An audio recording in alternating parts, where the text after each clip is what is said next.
Subling gibahan kagabi, gumikan sa way puas nga uwan ang pipila ka sityo sa barangay Paknaan, Mandawi City. Og sa paglurang sa tubig nagbilin kini o grabing lapok sa dapit. Ang report ni Nico Sereno.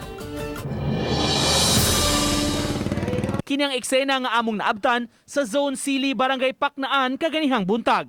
Nagtinabangay ang mga mulupyo paglimpyo sa ilang palibot, labi na sa kalsada nga naputos sa lapok. Human sa mihubas nga baha nga nahitabo kagabi, kini ang gibilin sa ilang lugar uban sa ubay-ubay nga basura. Mubagpo ko. Nigugana niya mo lain na sa baha, magdaundok na matabunan na ang simento. Mangunay na lang mi, di na lang mi maghuwat sa sa imutabang sa Asoy sa mga residente, kada mahuman ang baha, mas maayo gyud kuno nga sigundahan dayon kini o garbage truck ingon man fire truck aron pagbanlas sa lapok. Bisag wala pa uwan diri nya, uwan sa bukid. Magbaha gyud diri. Wala ka na ba yun? Oh, pero magkakaroon kay di kayo dako.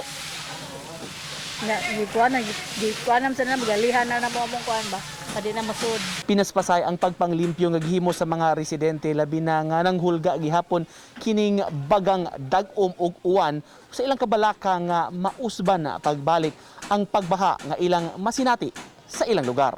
Sige ng Diosdada sa sud mismo sa ilang balay na busy sa pagpanglimpyo. Matud niya, nakadlaw na siya pagkahuman og limpyo human sa baha kagabi.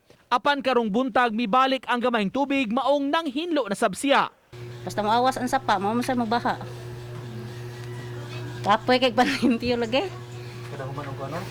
Lapok nga basura. Lapok esta na no pag kahuman oh. Gawa sa Zone Sili, lakip sa naapektuhan sa grabing pagbaha ang Zone Talong nga nahimutang sa mas lupa nga lugar. Hinungdan sa baha ang daling pagsuyla sa Butuanon River. Uban ni Godfrey Relien, Nico Sereno, Balitang Bisdak.